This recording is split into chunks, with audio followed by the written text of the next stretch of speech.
আশায় আছি দুই নয়নে তোমায় দেখিব, দেখিতে পারিলে নবী কেমনে সইব। পথ ভিখারির কাঙ্গাল আমি, কান্দি যারে যার, দয়া করে দয়াল নবী দেখা দাও একবার। السلام عليكم ورحمة الله. إن الحمد لله نحمده ونستعينه ونستغفره ونؤمن به ونتوكل عليه ونشهد أن لا إله إلا الله وحده لا شريك له ونشهد أن سيدنا وسندنا وحبيبنا ومولانا محمد الذي أرسله الله إلى كافة الناس بشيرا ونذيرا وداعيا إلى الله بإذنه وسراجا منيرا. أما بعد فأعوذ بالله من الشيطان الرجيم. بسم الله الرحمن الرحيم. ولو أن أهل القرى آمنوا واتقوا لفتحنا عليهم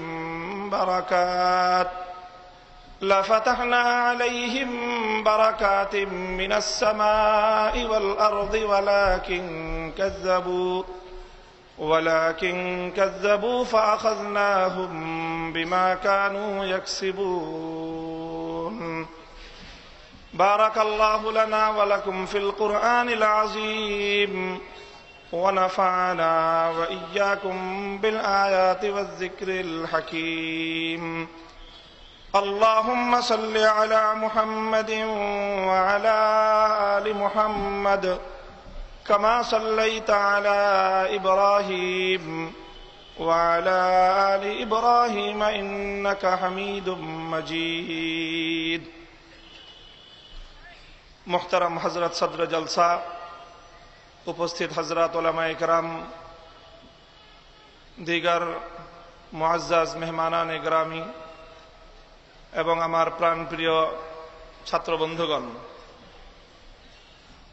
শতবর্ষের ঐতিহ্যবাহী শিক্ষার প্রাণকেন্দ্র বাংলাদেশের মাটি ও মানুষের প্রাণকেন্দ্র হাটহাজারী মাদ্রাসার বরকত পরশিত এই অঞ্চলের উলামায়ে কেরাম এবং ধর্মপ্রাণ মানুষদের একটি সামাজিক সংস্থা আল-আমিন সংস্থার উদ্যোগে আজকে আয়োজিত হচ্ছে 3 দিনব্যাপী আজিমুস-শান মাহফিল। হযরত উলামায়ে কেরামের এবং এলাকার ধর্মপ্রাণ মুসলমানদের মিলন মেলা। সংক্ষিপ্ত পর্যায়ে কিছু কথা বলবার জন্য অনেক দূর থেকে আমরা এখানে আমন্ত্রিত। পবিত্র কালামুল্লাহ শরীফ থেকে সূরাতুল আরাফের 96 নম্বর আয়াতখানা আমি আপনাদের সম্মুখে তেলাওয়াত করেছি। মুহতারাম হাজিরিন, আয়াতে কারিমার মধ্যে আল্লাহ পাক রব্বুল আলামিন মানব জীবনের গুরুত্বপূর্ণ সমস্যার সহজ সমাধান দিয়েছেন। মানুষের ব্যক্তি জীবন এবং সমাজ জীবনের, রাষ্ট্র জীবনের সবচেয়ে জটিল সমস্যার সবচেয়ে সহজ সমাধান আল্লাহর কোরআন মানুষের সামনে স্পষ্ট করে দিয়েছে। মানুষের জীবনের সবচেয়ে যেই কঠিন সমস্যাটা আজকের এই আধুনিক পৃথিবীতেও মানুষ ফেস করে থাকে, সম্মুখীন হয়ে থাকে, সেটি হলো মানুষের অর্থনৈতিক সমস্যা। সেটি হলো মানুষের জীবন জীবিকার সমস্যা। আল্লাহর পাক কালাম পবিত্র কোরআনে পাক এই সমস্যার অত্যন্ত সহজ সমাধান দিয়েছে। আল্লাহ বলেছেন, লাউ আন্না আহলাল কুরা আমানু ওয়াত্তাকাউ, যদি দুনিয়ার কোন জনপদের মানুষ, কোন দেশের নাগরিক, কোন এলাকাবাসী, কোন শহরবাসী, কোন গ্রামবাসী তারা দুটি শর্ত পূরণ করে। প্রথম শর্ত হলো আমানু, তারা সাচ্চা এবং পাক্কা ইমানদার হয়ে যায়।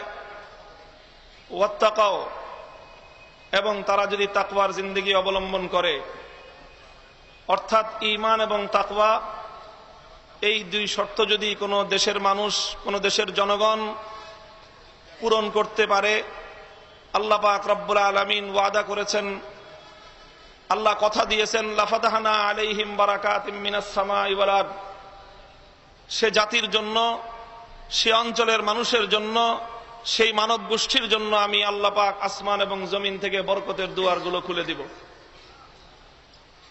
মুহতারাম হাজিরিন, আল্লাহ পাক রব্বুল আলামিন যদি বরকতের দুয়ার খুলে দেন, কি হবে?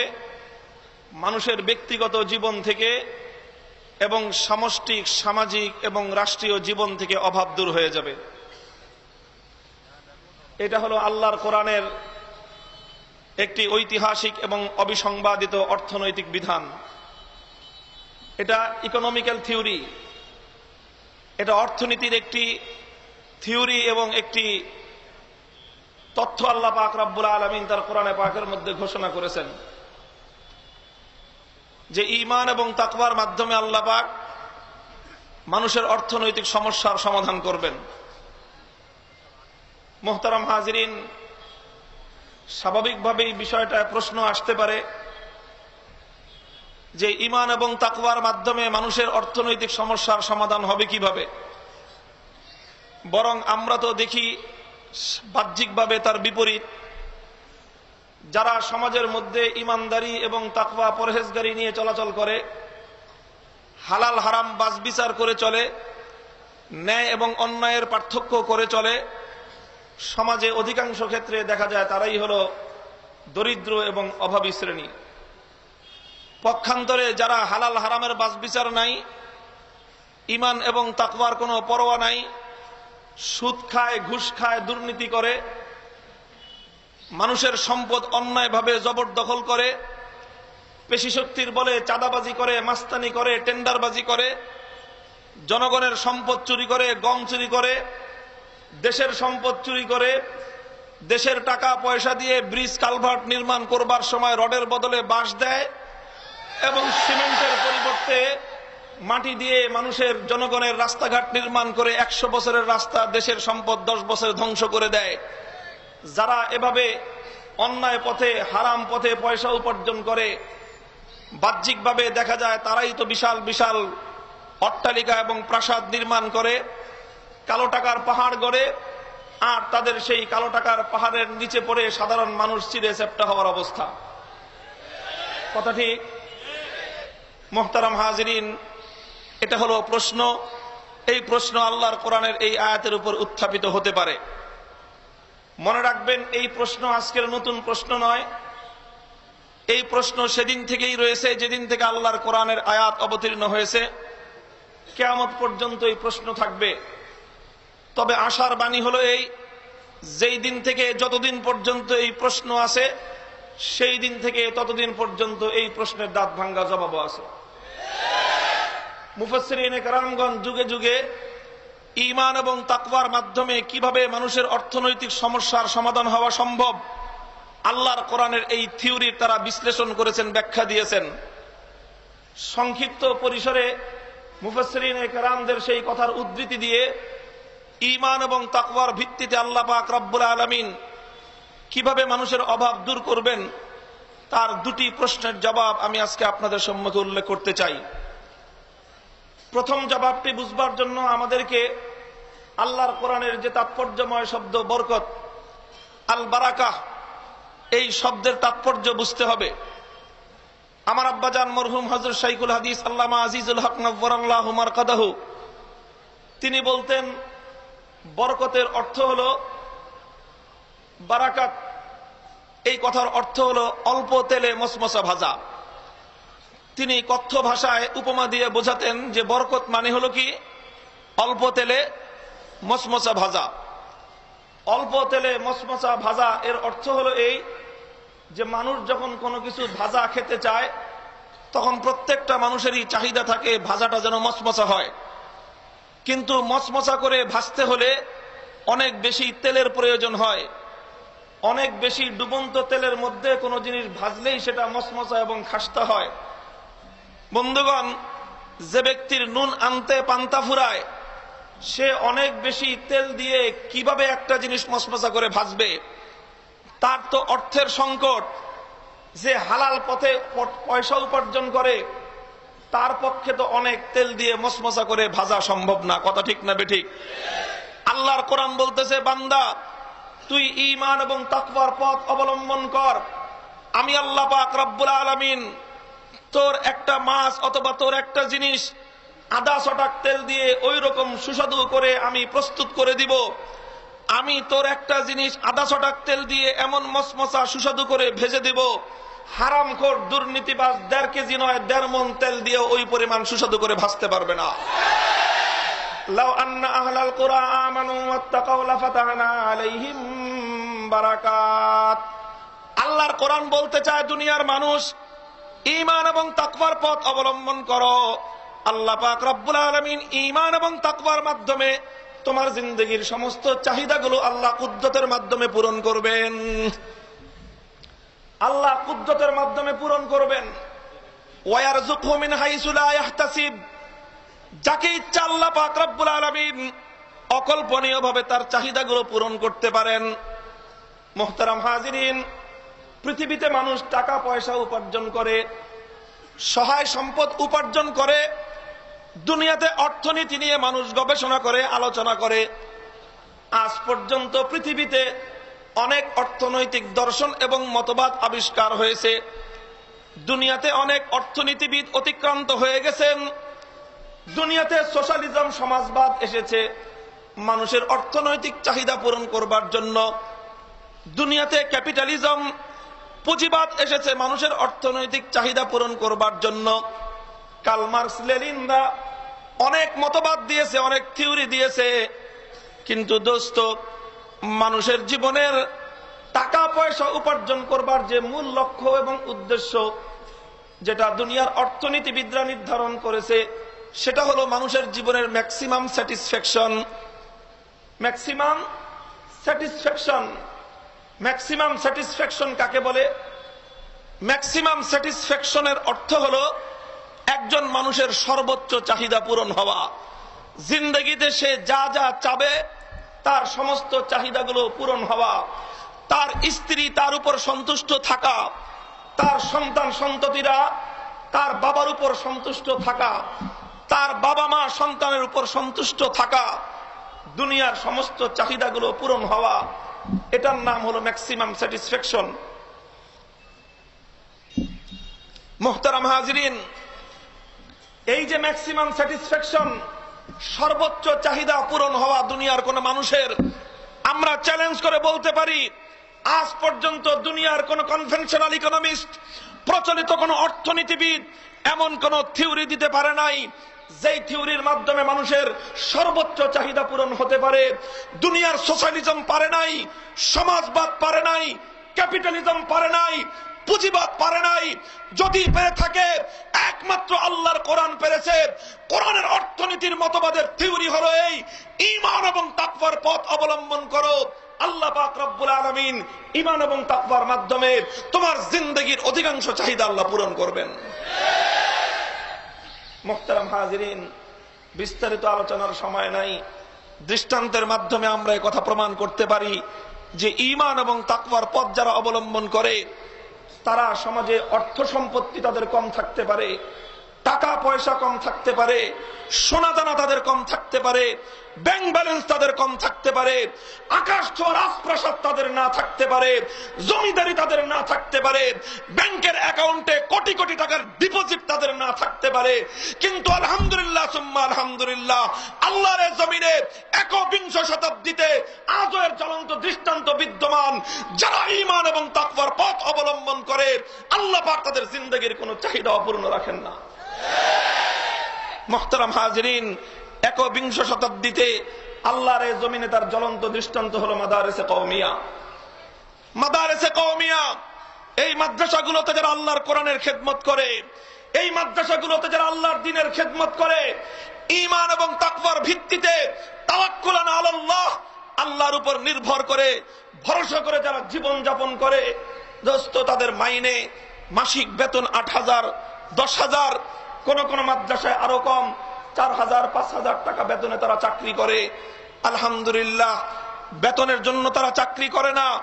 যেই সমাজে সকাল 9টা থেকে বিকাল 5টা পর্যন্ত 8 ঘন্টার ডিউটি করলে সরকারি চাকরিজীবীরা 60-70 হাজার টাকা বেতন পায়, আবার বছরের এই মাথায় ওই মাথায় নতুন পে স্কেল ঘোষণার মাধ্যমে 15-20 হাজার টাকা করে প্রতি বছর তাদের বেতন বাড়ে। আলহামদুলিল্লাহ, আমরা চ্যালেঞ্জ করে বলতে পারি আজকের এই সমাজে যারা অন্যান্য আয়ের উৎস অবলম্বন করেছে, অন্যান্য পথে যারা উপার্জন করে, তারা লক্ষ টাকা উপার্জন করে যেই মানের জিন্দেগি যাপন করে, কোরআনের খেদমতের বরকতে উলামায়ে কেরাম, মাদারিসে কওমিয়ার খাদেমরা 10,000 টাকার মাধ্যমে, 5,000 টাকার মাধ্যমে তাদের চেয়ে উন্নত জিন্দেগি যাপন করে। মুহতারাম হাজিরিন, এটা হলো ব্যক্তিগত জীবনে ঈমান এবং তাকওয়ার সুফল। আল্লাহ পাক রব্বুল আলামিন ব্যক্তির জীবন থেকে, পারিবারিক জীবন থেকে ঈমান এবং তাকওয়ার মাধ্যমে এভাবেই মানুষের অর্থনৈতিক চাহিদা পূরণ করতে পারেন, ম্যাক্সিমাম স্যাটিসফ্যাকশন দিতে পারেন। আল্লাহ পাক বরকতের মাধ্যমে মানুষের জিন্দেগির সমস্ত চাহিদাগুলো পূরণ করতে পারেন। কথা ঠিক না বেঠিক?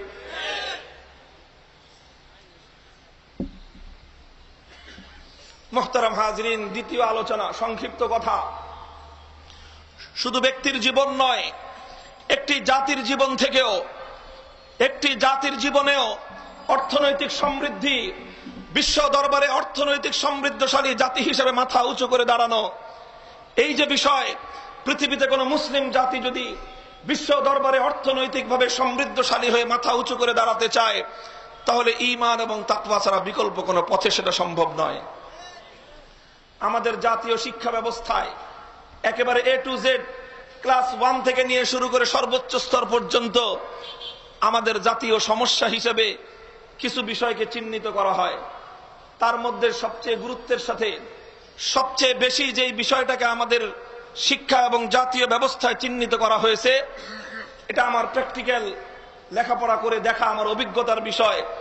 আমাদের জাতীয় শিক্ষা ব্যবস্থায় ক্লাস 1 থেকে সর্বোচ্চ স্তর পর্যন্ত জাতীয় উন্নতির অন্তরায় হিসাবে প্রত্যেকটা জায়গায় সাব্যস্ত করা হয়েছে একই জিনিস, সেটার নাম হলো পপুলেশন। কি জিনিস? পপুলেশন মানে হলো জনসংখ্যা।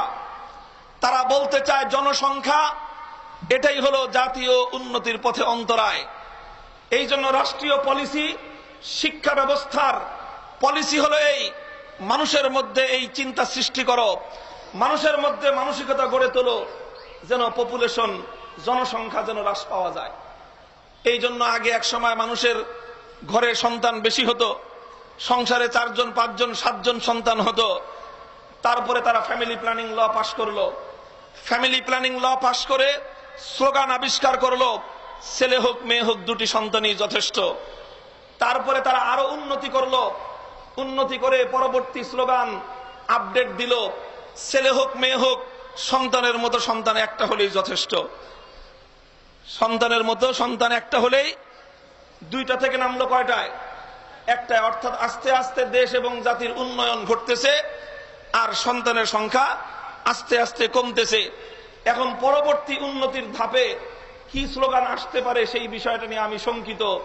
হয়তো কিছুদিন পরে আমাদের ফ্যামিলি প্ল্যানাররা তারা নতুন স্লোগান আবিষ্কার করবে, তারা নতুন আপডেট দিবে, ছেলে হোক মেয়ে হোক কোনো সন্তানেরই দরকার নাই, বুড়া বুড়ি একসঙ্গে থাকাই যথেষ্ট। এরপরে যদি তারা আরো উন্নতি করে, তাহলে পরবর্তী উন্নতির ধাপে স্লোগান যেটা আসতে পারে সেটা এই হতে পারে। আমার আশঙ্কা, আল্লাহ ভালো জানেন, আমার আশঙ্কা 3য় ধাপের স্লোগান হবে, ছেলে হোক মেয়ে হোক কোনো সন্তানের দরকার নাই, বুড়ো বুড়িও একসঙ্গে থাকার দরকার নাই, একজন আর একজনকে খুন করে একা থাকাই যথেষ্ট। মুহতারাম হাজিরিন, আজকের এই শিক্ষা ব্যবস্থার উপর দাঁড়িয়ে আমি কথা বলতে চাই। আজকের এই ঐতিহাসিক মঞ্চ থেকে আমি একটি কথা বলতে চাই, জনসংখ্যাকে দোষ দিয়ে লাভ নাই, পপুলেশনকে দোষ দিয়ে লাভ নাই। জনসংখ্যা আল্লাহ পাক রব্বুল আলামিনের দেওয়া নিয়ামত।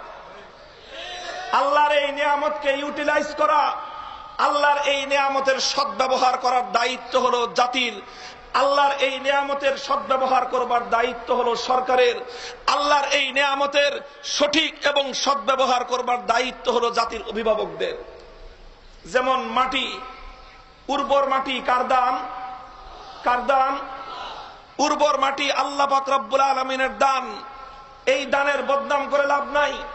উর্বর মাটিকে যদি আপনি পতিত জমি হিসেবে ফেলে রাখেন, যতই উর্বর মাটি হোক সেখান থেকে কোনো উন্নত মানের ফল ফসল পাওয়া সম্ভব নয়। কিন্তু উর্বর মাটিতে যদি আপনি ফসল ফলান, তাহলে সেই মাটি থেকে আপনি সোনার ফসল ঘরে তুলতে পারবেন। কথা ঠিক না বেঠিক? মুহতারাম হাজরিন, কোন জাতি যদি আল্লাহর পক্ষ থেকে প্রদত্ত সোনার উর্বর মাটিকে পতিত ফেলে রেখে আল্লাহর উপর দোষ প্রদান করে, তাহলে সে জাতির মতো এবং সে জাতির অভিভাবকদের মতো গর্দভ এবং বেকুব কেউ থাকতে পারে না। আমি সে কথাই বলতে চাই, উর্বর জমিন, উর্বর ভূমি যতটা মূল্যবান সম্পদ, এই পৃথিবীতে অনেক সম্পদ আছে। এই পৃথিবীতে খনিজ সম্পদও একটা সম্পদ, এই পৃথিবীতে সোনা রূপাও সম্পদ, এই পৃথিবীতে পেট্রোল এবং ডলারও সম্পদ, এই পৃথিবীতে মূল্যবান হীরা জহরত মণি মুক্তা সম্পদ, এই পৃথিবীতে ফল ফসল সম্পদ। তাম সম্পদকে যদি এক পাল্লায় রাখা হয়, আমি চ্যালেঞ্জ করে বলতে পারবো সবচেয়ে দামি এবং মূল্যবান সম্পদের নাম হলো মানব সম্পদ। কি নাম? প্রশ্ন হলো মানব সম্পদ হয় কি করে? মানব সম্পদ আসমান থেকে তৈরি হয় না। ওই যে পপুলেশনের কথা বলা হয়েছে, জনসংখ্যা, বলা হচ্ছে জাতীয় উন্নয়নের পথে অন্তরায় হলো জনসংখ্যা। আমরা বলতে চাই, জাতীয় উন্নয়নের পথে জনসংখ্যা যদি অন্তরায় হয়ে থাকে, এটা রাষ্ট্রের ব্যর্থতা, এটা রাষ্ট্রীয় পলিসির ব্যর্থতা, এটা সরকারদের ব্যর্থতা, এটা জাতির অভিভাবকদের ব্যর্থতা। তোমরা আমাদের এই পপুলেশন, আমাদের এই জনসংখ্যাকে যথাযথ মূল্যায়ন করো। এই জনসংখ্যাকে তোমরা মানব সম্পদে রূপান্তর করো। কিসে রূপান্তর? যদি মানব সম্পদে রূপান্তর করা হয়, তাহলে যে দেশে যত বেশি মানব সম্পদ, সেই দেশ বিশ্ব দরবারে তত বেশি সমৃদ্ধশালী জাতি হিসেবে মাথা উঁচু করে দাঁড়াতে পারবে। আমার দেশে যখন 7 কোটি মানব সম্পদ ছিল, সেই তুলনায় যদি 15 কোটি মানব সম্পদ হয়, দেশের অর্থনীতির উন্নয়ন আরো বেশি হবে। 15 কোটির জায়গায় যদি মানব সম্পদ 20 কোটি হয়, দেশের উন্নয়ন আরো বেশি হবে। 15 কোটি 20 কোটির জায়গায় মানব সম্পদ যদি 30 কোটি হয়, আমরা চ্যালেঞ্জ করে বলতে পারবো দেশের কোনো ক্ষতি হবে না, বরং দেশ আরো অধিক হারে অগ্রসর হয়ে যাবে। প্রশ্ন করতে পারেন, জনসংখ্যা মানব সম্পদে রূপান্তর হয় কিভাবে? মুহতারাম হাজিরিন, জনসংখ্যা মানব সম্পদে রূপান্তর হওয়ার জন্য আজকের পাশ্চাত্য তারা অনেকগুলো থিওরি দিয়েছে। পাশ্চাত্যের সমাজ ব্যবস্থা থেকে মানব সম্পদ উন্নয়নের জন্য আমরা 3টা থিওরি পেয়ে থাকি। 1 নম্বর থিওরি হলো এডুকেশনাল ডেভেলপমেন্ট, শিক্ষার উন্নয়ন। 2 নম্বর হলো টেকনিক্যাল প্রোগ্রেস। 2 নম্বর হলো ট্রেনিং ফ্যাসিলিটিস, টেকনিক্যাল এবং ট্রেনিং ফ্যাসিলিটিস, প্রযুক্তি এবং ট্রেনিং এর উন্নয়ন। আর 3 নম্বর তথ্য আমরা তাদের কাছ থেকে পাই থিওরি, সেটা হলো স্কিল ডেভেলপমেন্ট, অর্থাৎ অভিজ্ঞতা এবং কাজের দক্ষতার উন্নয়ন। শিক্ষা, প্রশিক্ষণ এবং দক্ষতা, এই 3 উন্নয়নের মাধ্যমে আজকের পাশ্চাত্য জগৎ একথা বলতে চায় যে একটি পপুলেশনকে মানব সম্পদে রূপান্তর করা যায়, জনসংখ্যাকে মানব সম্পদে রূপান্তর করা যায়, পপুলেশনকে হিউম্যান রিসোর্সে রূপান্তর করা যায়, জনসংখ্যাকে মানব সম্পদে রূপান্তর করা যায়। মুহতারাম হাজিরিন, আমি বিনয়ের সঙ্গে বলতে চাই, শিক্ষার উন্নয়নের দ্বারা জনসংখ্যা মানব সম্পদ হয়, কথা ঠিক আছে। ট্রেনিং এর উন্নয়নের দ্বারা জনসংখ্যা মানব সম্পদ হয়, এ কথাও ঠিক আছে। দক্ষতা এবং অভিজ্ঞতার উন্নয়নের দ্বারা জনসংখ্যা মানব সম্পদ হয়, এ কথাও ঠিক আছে। তবে এ কথার পরে আমি বলতে চাই, দুনিয়ার ইউরোপ, আমেরিকা, দুনিয়ার পাশ্চাত্য জগৎ, দুনিয়ার বস্তুবাদী সভ্যতার জ্ঞান গবেষণা যেখানে এসে মুখ থুবড়ে পড়ে গেছে, সেখান থেকে মানব সভ্যতাকে আরো ঊর্ধ্বে তুলে নিয়ে যাওয়ার জন্য, মানবতার হাত ধরে সামনের দিকে অগ্রসর করে নেওয়ার জন্য একমাত্র হাত ছানি দিয়ে ডাক দিয়েছে আল কোরআন। আল কোরআন বলেছে শুধু শিক্ষা দিয়ে হবে না, শুধু ট্রেনিং দিয়ে হবে না, শুধু দক্ষতার উন্নয়ন দিয়ে হবে না, বরং শিক্ষা, ট্রেনিং এবং দক্ষতার সঙ্গে যদি মানব সম্পদের উন্নয়ন করতে চাও তাহলে ঈমান এবং তাকওয়া ভিত্তিক নৈতিকতার উন্নয়ন প্রয়োজন।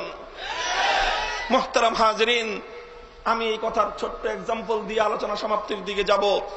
শিক্ষা যদি থাকে, ঈমান তাকওয়া নাই, ট্রেনিং আছে, ঈমান তাকওয়া নাই, দক্ষতা আছে, ঈমান তাকওয়া নাই, তাহলে এর কি ফলাফল ঘটতে পারে? আমরা আমাদের প্রত্যেকের প্রত্যক্ষ দর্শন, প্রত্যেকের প্রত্যক্ষ দেখা বাস্তব অভিজ্ঞতা যদি আমরা একটু আলোচনা করি আমাদের সামনে স্পষ্ট হয়ে যাবে। মনে করেন একজন মানুষ শিক্ষা অর্জন করে নাই, সে অশিক্ষিত, কোনো ট্রেনিং পায় নাই, ট্রেনিংহীন, কোনো দক্ষতার উন্নয়ন তার হয় নাই, সেই মানুষটা অদক্ষ। শিক্ষা নাই, দীক্ষা নাই, দক্ষতা নাই, যোগ্যতা নাই, ট্রেনিং নাই, এমন একটা অশিক্ষিত মূর্খ গ্রামের মানুষ, সেই মানুষটা যদি গ্রামে থাকে তাহলে সে হয়তো বেশির চেয়ে বেশি বেকার হবে। কি হবে? বেকার হবে। বেকার হয়ে সে কি করবে? সর্বোচ্চ সে কি করতে পারে? সর্বোচ্চ আমরা ধরে নিতে পারি সে যা করতে পারে সেটা হলো চুরি করতে পারে। কি করতে পারে? চুরি করতে পারে। একজন অশিক্ষিত, অদক্ষ, ট্রেনিংহীন মানুষ যদি চোর হয়ে যায় তাহলে আমাদের দেশে তাকে বলবে সিসকে চোর, অথবা ঢাকার আঞ্চলিক ভাষায় বলবে ছেসরা চোর। কি বলবে? ছেসরা চোর অথবা সিসকে চোর। এই ধরনের সিসকে এবং ছেসরা চোর আমাদের 55,000 বর্গ মাইলের গ্রামে গঞ্জে অসংখ্য অগণিত আছে। কথা ঠিক না বেঠিক? এই সিসকে এবং ছেসরা চোররা কি করে?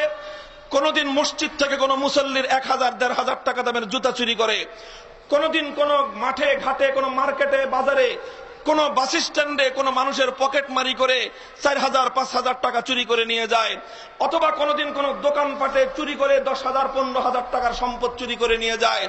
সর্বোচ্চ চুরি করলে হয়তো কোন বাড়ির শীট কেটে সেখান থেকে বাড়ির মূল্যবান কিছু সম্পদ 40-50 হাজার টাকার সম্পদ চুরি করে। কথা ঠিক না বেঠিক? মুহতারাম হাজিরিন, তাহলে আমরা পেলাম যদি শিক্ষা না থাকে, ট্রেনিং না থাকে, দক্ষতা না থাকে তাহলে সে একটা ছেসরা এবং সিসকে চোর হবে। আর সেই সিসকে চোর মানুষের 40-50 হাজার টাকা পর্যন্ত চুরি করতে পারে। মুহতারাম হাজিরিন, এবার আসেন তার উল্টো পিঠটা যদি আমরা দেখতে চাই। একজন মানুষের শিক্ষার কোনো অভাব নাই, সে হায়ার এডুকেটেড পারসন, তার MA ডবল ডক্টরেট আছে, প্রশিক্ষণের কোনো অভাব নাই, ইউরোপ, আমেরিকা, অস্ট্রেলিয়া থেকে উন্নততম সমস্ত প্রশিক্ষণ তার আছে, দক্ষতার কোনো অভাব নাই, ডিজিটাল প্রযুক্তির উপর তার দক্ষতা আছে, তার IT সেকশন ইনফরমেশন টেকনোলজির দক্ষতা আছে, সে সফটওয়্যার ইঞ্জিনিয়ার, কম্পিউটার পরিচালনা করতে পারে, ডিজিটাল প্রযুক্তির সমস্ত দক্ষতা তার আছে। অদস্ত শিক্ষা আছে, প্রশিক্ষণ আছে, দক্ষতা আছে, কিন্তু ঈমান নাই, তাকওয়া তার অন্তরের মধ্যে নাই। তাহলে সে কি হতে পারে? এই কথা বোঝাবার জন্য আমাকে চীন, জাপান, ভারত যেতে হবে না। আমার এই সোনার বাংলাদেশ তার জ্বলন্ত দৃষ্টান্ত। সেই লোকটা 16 কোটি মানুষের তিল তিল করে মাথার ঘাম পায়ে ফেলানো পয়সা উপার্জিত হওয়ার পর জাতীয় ব্যাংক বাংলাদেশ ব্যাংক করে উঠবে। সেই বাংলাদেশ ব্যাংক থেকে উচ্চ শিক্ষিত, উচ্চ ট্রেনিং প্রাপ্ত, ডিজিটাল শিক্ষিত চোররা এক রাতে 800 কোটি টাকা চুরি করে নিয়ে যাবে।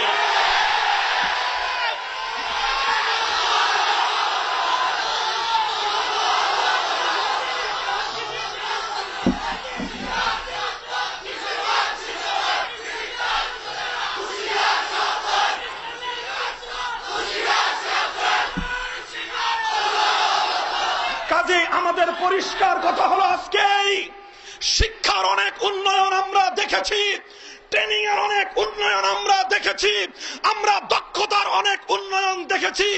উচ্চ শিক্ষা, উচ্চ ট্রেনিং আর উচ্চ দক্ষতা আমাদের জাতিকে দুর্নীতিবাজ এক শ্রেণীর সরকারি আমলা উপহার দিয়েছে। মুহতারাম হাজিরিন, আমার বাংলাদেশের ইতিহাস পড়ুন। আমার সোনার বাংলাদেশ, আল্লাহর দেওয়া নিয়ামতের দেশ, খান জাহান আলীর পবিত্র বাংলাদেশ, শাহজালাল শামাকদুমদের পবিত্র এই বাংলাদেশ বিশ্ব দরবারে 5 বার দুর্নীতিতে বিশ্ব চ্যাম্পিয়ন হওয়ার কলঙ্ক জোগাড় করেছে। পরপর 5 বার আমাদের বাংলাদেশ বিশ্ব চ্যাম্পিয়ন হলো দুর্নীতিতে। ও দোস্ত, এই দুর্নীতিগুলো কারা করে আর দুর্নীতিগুলো কি পরিমাণ করে? শুধুমাত্র এক অর্থ বছর জুলাই টু জুন এক অর্থ বছরে দুর্নীতিগ্রস্ত দুর্নীতি দমন কমিশনের রিপোর্ট অনুযায়ী বাংলাদেশের জাতীয় অর্থনীতিতে সবচেয়ে বড় লস যেই খাতটায় হয়, সবচেয়ে বেশি অর্থনৈতিক ক্ষতি যেই খাতে হয়, সেই খাতের নাম হলো দুর্নীতির খাত। আর এক বছরে আমার সোনার বাংলাদেশ থেকে কম করে হলেও দুর্নীতিগ্রস্ত কমিশনের রিপোর্ট অনুযায়ী 12,500 কোটি টাকা চুরি হয় শুধুমাত্র দুর্নীতির কারণে। আমি জিজ্ঞাসা করতে চাই, দুর্নীতিগুলো কারা করে? অশিক্ষিত মানুষরা। এই দুর্নীতিগুলো কারা করে? রিকশাওয়ালা, ভ্যান চালকরা। এই দুর্নীতিগুলো কারা করে? রাস্তাঘাটের ছেঁচড়া চোরেরা। এই দুর্নীতিগুলো কারা করে? গ্রামগঞ্জের যারা শীত কাটা চোরেরা। এই দুর্নীতিগুলো করে আমাদের দেশের সরকারের সর্বোচ্চ পর্যায়ের সরকারি কর্মকর্তারা। জাতীয় উন্নয়নের পিছনে তাই শিক্ষার অভাব মূল দায়ী নয়, জাতীয় উন্নয়নের পিছনে ট্রেনিং এর অভাব মূল দায়ী নয়, জাতীয় উন্নয়নের পিছনে দক্ষতার অভাব মূল দায়ী নয়, জাতীয় উন্নয়নের পিছনে সবচেয়ে বড় দায়ী হলো আমার দেশের দুর্নীতি, চরিত্রহীনতা। কাজে আমরা বলতে চাই পপুলেশন আমাদের দেশের প্রধান সমস্যা নয়, জনসংখ্যা আমার দেশের প্রধান সমস্যা নয়, আমার দেশের প্রধান সমস্যা হলো করাপশন আর দুর্নীতি। প্রশ্ন আসতে পারে, এই দুর্নীতি দূর হবে কিভাবে? মুহতারাম হাজিরিন, জাতিকে যদি আমরা উন্নত জাতি হিসেবে গড়তে চাই, উপায় একটাই, দুর্নীতিমুক্ত একটা জাতি গড়তে হবে। কথা ঠিক না ঠিক? দুর্নীতির বিরুদ্ধে জিহাদ ঘোষণা করলেই, দুর্নীতির বিরুদ্ধে যুদ্ধ ঘোষণা করলেই দুর্নীতি দূর হয় না। অন্ধকারের বিরুদ্ধে যুদ্ধ ঘোষণা করলে, অন্ধকারের বিরুদ্ধে কামান দাগালে অন্ধকার দূর হয় না। অন্ধকারের বিরুদ্ধে গুলি নিক্ষেপ করলে অন্ধকার দূর হয় না। অন্ধকারের বিরুদ্ধে পুলিশ আর র্যাব নিয়োগ করলে অন্ধকার দূর হয় না। অন্ধকার দূর করতে হলে তোমাকে আলো প্রজ্বলিত করতে হবে। আলো ছাড়া পৃথিবীতে অন্য কোন শক্তির মাধ্যমে অন্ধকার দূরীভূত করা যায় না। আমার দেশের প্রধান সমস্যা দুর্নীতি।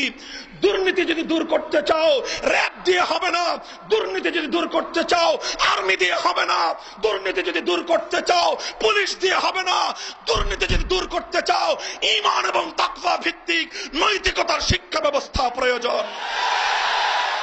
মুহতারাম,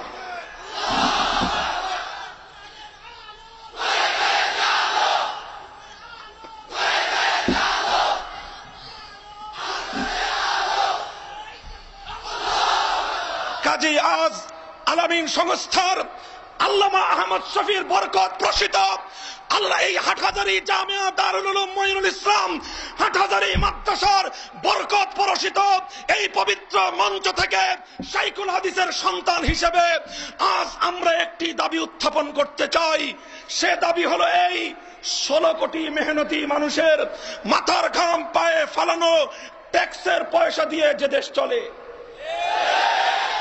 16 কোটি মুসলমানদের তিল তিল করে উপার্জিত সম্পদের ট্যাক্সের পয়সা দিয়ে যে সরকার চলে, 16 কোটি মেহনতি মানুষের 90% মুসলমানদের মাথার ঘাম পায়ে ফালানো ট্যাক্সের পয়সা দিয়ে যে দেশের শিক্ষা মন্ত্রণালয় চলে, আমার এবং তোমার বাংলার প্রত্যন্ত অঞ্চলের দুঃখিনী মুসলমানদের মায়েদের তিল তিল করে উপার্জিত সম্পদের ট্যাক্সের পয়সা দিয়ে যে দেশের শিক্ষা মন্ত্রণালয় চলে, শিক্ষা ব্যবস্থা চলে, পাঠ্য পুস্তক মুদ্রণ করা হয়, শিক্ষক শিক্ষিকাদের বেতন প্রদান করা হয়, সেই দেশে ঈমান এবং তাকওয়াকে মাইনাস করে কোরআন সুন্নাহ ভিত্তিক শিক্ষাকে উপেক্ষা করে আমার দেশের স্কুল কলেজ সহ জাতীয় শিক্ষা ব্যবস্থায় ধর্মহীন কোন শিক্ষা চলতে দেওয়া হবে না, চলতে দেওয়া হবে না।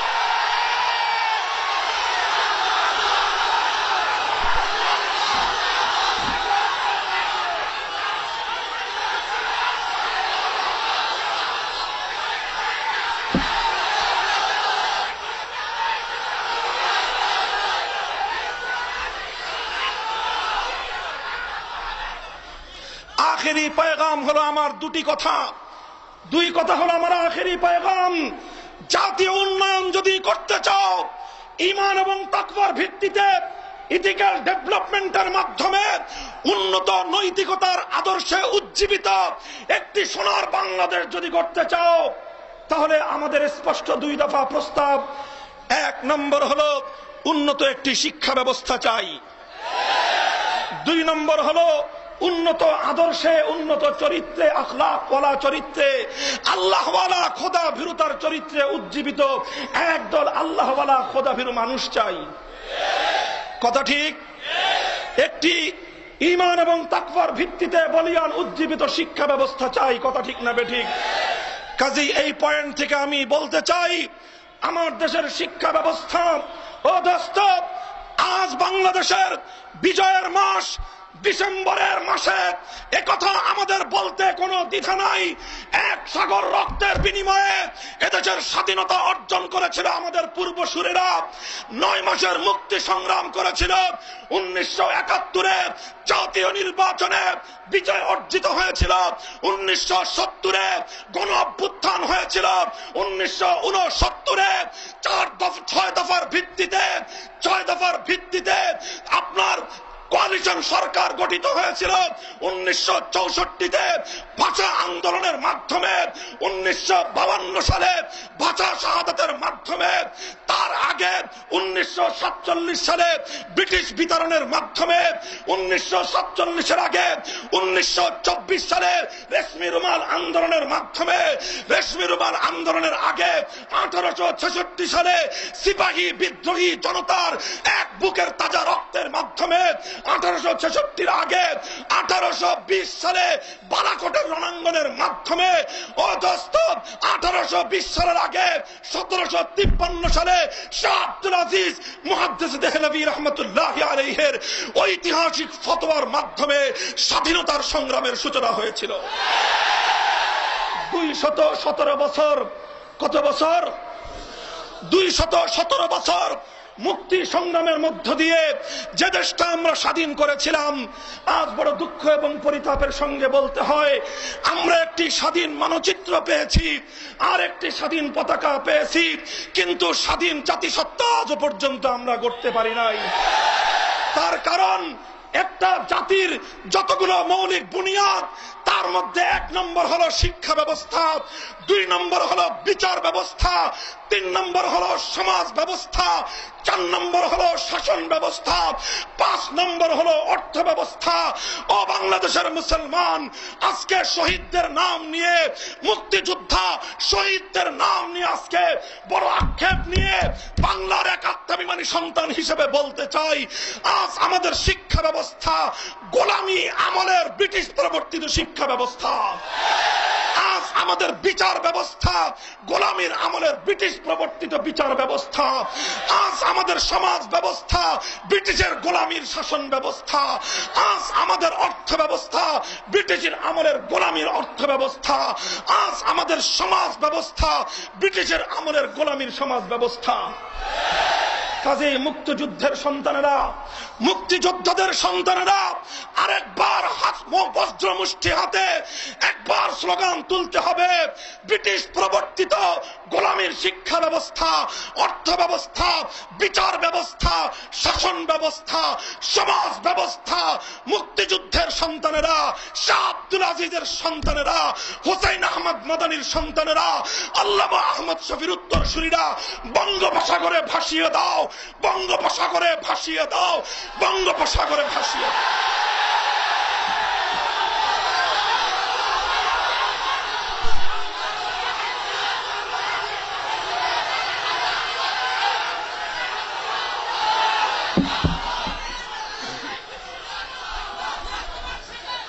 মুহতারাম হাজিরিন, পরিষ্কার আমাদের পয়গাম হলো এই, আমাদের অর্থ দিয়ে, আমাদের টাকা পয়সা দিয়ে, আমাদের মাথার ঘাম পায়ে ফেলানো ট্যাক্সের পয়সা দিয়ে যে দেশে সরকারি পুস্তক ছাপানো হবে, পাঠ্য পুস্তক ছাপানো হবে, আমাদের পয়সা দিয়ে স্কুল কলেজের ভবনগুলো নির্মিত হবে, এদেশের মুসলমানদের ট্যাক্সের পয়সা দিয়ে স্কুল কলেজের শিক্ষা ব্যবস্থাগুলো চলবে, যেই শিক্ষা মুসলমানদের ট্যাক্সের পয়সা দিয়ে চলবে, সেই শিক্ষা ব্যবস্থা থেকে 4 খলিফার জীবন চরিতকে বাদ দিয়ে, মহানবীর বিদায় হজের ভাষণকে বাদ দিয়ে, আর সেই শিক্ষা ব্যবস্থার মধ্যে শিরকি এবং শিরকি পৌত্তলিকতাবাদী পাঠা বলি দেওয়ার পদ্ধতি শিক্ষা দেওয়া হবে। ঘোষণা করতে চাই, পাঠা বলি দেওয়ার পদ্ধতি সম্বলিত বিদায় হজের শিক্ষাকে বাদ দিয়ে কোন পাঠ্য পুস্তক টেকনাফ থেকে তেঁতুলিয়ায় চলতে দেওয়া হবে না, চলতে দেওয়া হবে না।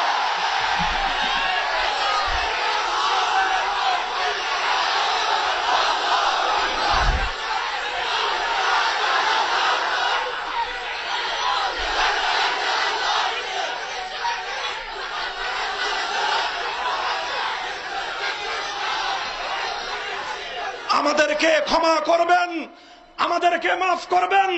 আমরা বাংলাদেশের প্রত্যেকটা টিওনার কাছে স্মারকলিপি দিয়েছি।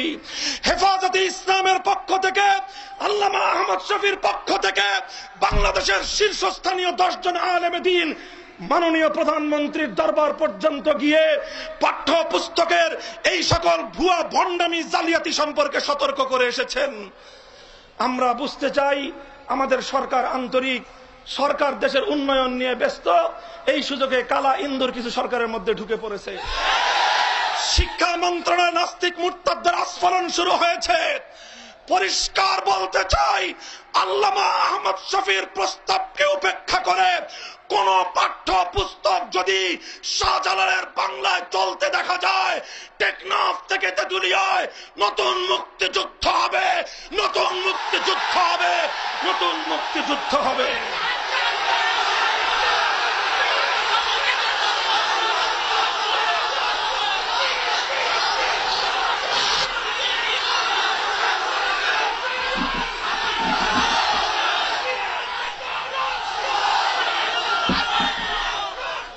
দুই নম্বর কথা হলো এই, উন্নত জাতি গঠন হওয়ার জন্য আদর্শ খোদা ভীরু আহলুল্লাহ এবং রিজালুল্লাহ আল্লাহওয়ালা মানুষদের দরকার আছে না নাই? এদেশে মুফতি ফয়জুল্লাহ রহমতুল্লাহ আলাইহির জন্ম হয়েছিল বলে এদেশের মানুষ আল্লাহ রাসূলের নাম নিতে জানে। এদেশে খতিবে আজমের জন্ম হয়েছিল বলে এদেশে এখনো ইসলাম টিকে আছে। এদেশে আল্লামা হাফিজি হুজুরের জন্ম হয়েছিল বলে এখনো পর্যন্ত প্রশাসনে ইঞ্জিনিয়ার হামিদুর রহমানদের মতো হাফিজির সোহবত প্রাপ্ত সোনার মানুষ তৈরি হয়েছে। এদেশে শামসুল হক ফরিদপুরি রহমতুল্লাহ আলাইহি তৈরি হয়েছে ছিল বলে জাতীয় ব্যবস্থায় এখনো কিছু সোনার মানুষ আছে। মুহতারাম হাজিরিন, হাফিজি হুজুর এদেশের কোন বিশ্ববিদ্যালয়, এদেশের কোন স্কুল কলেজ উপহার দিতে পারে নাই। হাফিজি হুজুর তৈরি করেছে কওমি মাদ্রাসা। শামসুল হক ফরিদপুরি জাতীয় শিক্ষা ব্যবস্থা থেকে তৈরি হয় নাই, শামসুল হক ফরিদপুরি তৈরি হয়েছে কওমি মাদ্রাসায়। খতিবে আজম জাতীয় শিক্ষা ব্যবস্থা থেকে তৈরি হয় নাই, খতিবে আজম তৈরি হয়েছে কওমি মাদ্রাসায়। মুফতি ফয়জুল্লাহ রহমতুল্লাহ আলাইহি তৈরি হয়েছে কওমি মাদ্রাসায়। আল্লামা আহমদ শফি তৈরি হয়েছে কওমি মাদ্রাসায়। এই মাদ্রাসাওয়ালারা আছে বলেই এখনো পর্যন্ত তাদের সংস্পর্শে এসে দুর্নীতিবাজ কিছু লোক সৎ পথে আসে। এখনো পর্যন্ত কিছু কিছু চোর বাটপার তারা সৎ পথে আসে। তবলিগওয়ালাদের মেহনত আছে, উলামায়ে কেরামের খানকার মেহনত আছে বলেই এখনো পর্যন্ত 1 চিল্লার 3 চিল্লা দিয়ে কিছু ভালো মানুষ এই চোর বাটপার সমাজ থেকে সোনার মানুষ তৈরি হয়। কাজে পরিষ্কার ভাষায় আমাদের বক্তব্যটা শুনে রাখেন। কওমি মাদ্রাসা কোন দান দক্ষিণা চায় না। কওমি মাদ্রাসা কোন সরকার, কোন রাষ্ট্রের ভিক্ষা চায় না। যদি পারেন দূর থেকে সহযোগিতা করেন, কোন আফসোস নাই। আপনাদের মতো আপনারা কিভাবে সহযোগিতা করবেন আপনাদের ব্যাপার। কিন্তু কওমি মাদ্রাসার অঙ্গনে কোন সরকারকে প্রবেশ করতে দেওয়া হয় না। 150 বছর পর্যন্ত 1866 সালে জন্ম নেওয়া দারুল উলুম দেওবন্দের আঙ্গিনায় আজও পর্যন্ত কোন সরকার ঢুকতে পারে নাই।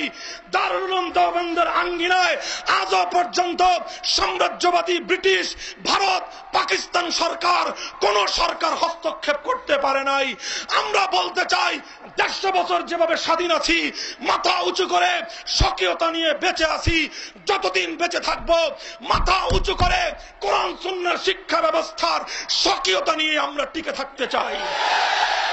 যদি সোনার মানুষ গড়বারে মাদ্রাসাগুলোকে নিয়ে কোন দুরভিসন্ধি আটা হয়, সোনার মানুষ গড়বার কওমি মাদ্রাসাকে ছলে বলে কৌশলে নিয়ন্ত্রণ করে এর শিক্ষা ব্যবস্থা ধ্বংস করবার কোন সুদূর প্রসারী চক্রান্ত করা হয়, আমি আল্লামা আহমদ শফীর স্মৃতিধন্য এ মাটির সন্তানদের কাছে জিজ্ঞাসা করতে চাই, সেজন্য যদি আল্লামা আহমদ শফী ডাক দেন তার হাতকে শক্তিশালী করবার জন্য, তিনি যা বলবেন তাই করতে কারা কারা প্রস্তুত আছেন? হাত তুলে শপথ করুন।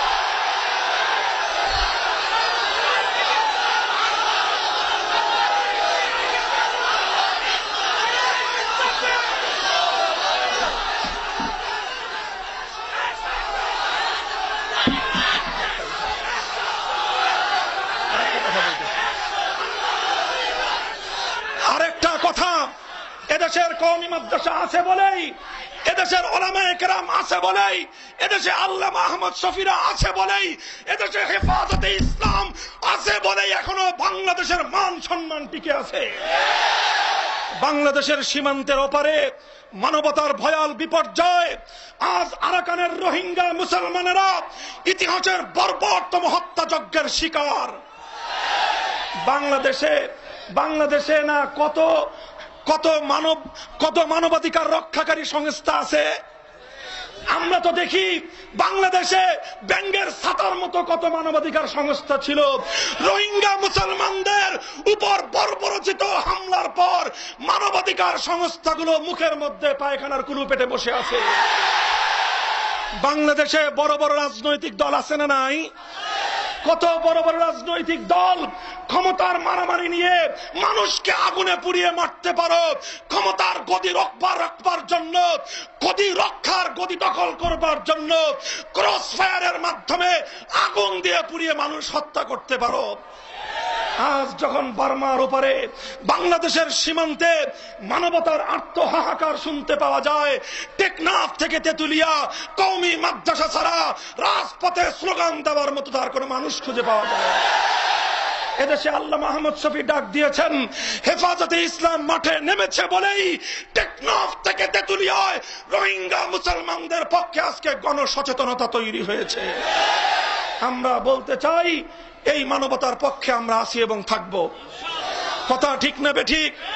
আমরা সীমান্ত মানি, সীমান্তকে শ্রদ্ধা করি, কিন্তু আমাদের পরিষ্কার ঘোষণা, যেই সীমান্ত মানবতা চেনে না, যেই সীমান্ত মানুষের হাহাকার শুনতে পায় না, আমাদের প্রস্তুতি হলো সেই সীমান্ত ভেঙ্গে গুড়িয়ে দেব।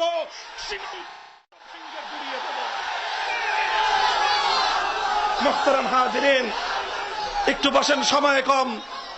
উলামায়ে কেরাম ডাক দিয়েছেন। ও দোস্ত, আর একটা কথা না বললেই নয়। যেই পৌত্তলিকতার বিরুদ্ধে আজকে আমরা কথা বলেছি, যেই হাইকোর্টের ফতোয়া বিরোধী রায়ের বিরুদ্ধে সংগ্রাম করে শাইখুল হাদিস মুফতি আমিনীরা মাসের পর মাস কারারুদ্ধ হয়েছিলেন, বাংলার পবিত্র অঞ্চল 6 শহীদের রক্তে রঞ্জিত হয়েছিল, আজকে আবার সেই হাইকোর্টকে কলঙ্কিত করবার উদ্যোগ নেওয়া হয়েছে। আপনারা দেখেছেন হাইকোর্টের সামনে গ্রিকদের সেই প্রাচীন দেবীকে উপস্থাপন করে, অ্যাথেনিন দেবী উপস্থাপন করবার মাধ্যমে গোটা বাংলাদেশের বিচার ব্যবস্থার উপর শেরকি এবং পত্তলিকতাবাদী একটা সংস্কৃতি চাপিয়ে দেওয়ার চেষ্টা করা হচ্ছে। আমি হুঁশিয়ারি উচ্চারণ করতে চাই, যদি আল্লামা আহমদ শফী আমাদেরকে ডাক দেন, আমরা সে দেবীকে উৎখাত করবার জন্য, আমরা হাইকোর্টের পবিত্র চত্বরকে সমস্ত ধরনের অপসংস্কৃতির অপবিত্রতা থেকে পবিত্র করবার জন্য প্রয়োজনে ঢাকার দিকে লং মার্চ করব।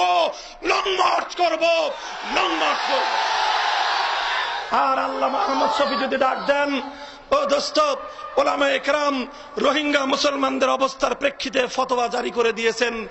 বাংলাদেশের মুসলমানদের জন্য রোহিঙ্গা মুসলমানদের পাশে দাঁড়াইয়ে জিহাদ করা ফরজে আইন হয়ে গেছে। ওলামা একরামের দায়িত্ব ফতোয়া দেয়া। ওলামা একরাম ফতোয়া দিয়ে দিয়েছেন। এই ফতোয়া বাস্তবায়ন করবার দায়িত্ব রাষ্ট্র এবং সরকারের। আমরা সরকারকে বলতে চাই, দেশপ্রেমিক সেনাবাহিনীকে নিয়ে মাথা উঁচু করে সাহসিকতার সঙ্গে আত্মমানবতার পাশে দাঁড়ান। যদি জিহাদের ডাক আসে, সরকার যদি সেই ধরনের কোন পদক্ষেপ গ্রহণ করে, জিহাদের উদ্যোগ গ্রহণ করে, আল্লামা আহমদ শফির হাতে বায়াত গ্রহণ করে, কারা কারা জিহাদে যাবেন, কারা কারা জিহাদে যাবেন আল্লাহ কবুল করেন। ওয়া আখিরু দাওয়ানা আলহামদুলিল্লাহি রাব্বিল আলামিন। সম্মানিত হাজিরিন, বসে পড়ুন। সম্মানিত হাজিরিন, বসে পড়ুন। ইতিমধ্যে আমাদের মাঝে স্টেজে উপস্থিত হয়েছেন সুদূর ঢাকা থেকে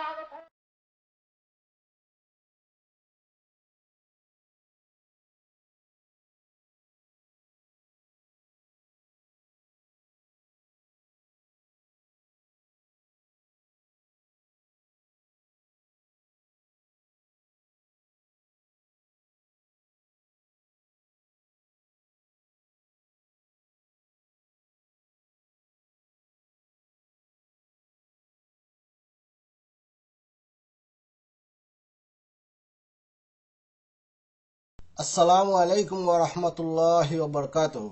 সম্মানিত মুসলিম ভাই ও বোনেরা, আদর্শ জীবনের পক্ষ থেকে আপনাদেরকে স্বাগত জানাচ্ছি। ভিডিওটি দেখার জন্য আপনাদেরকে আন্তরিক ধন্যবাদ জানাচ্ছি।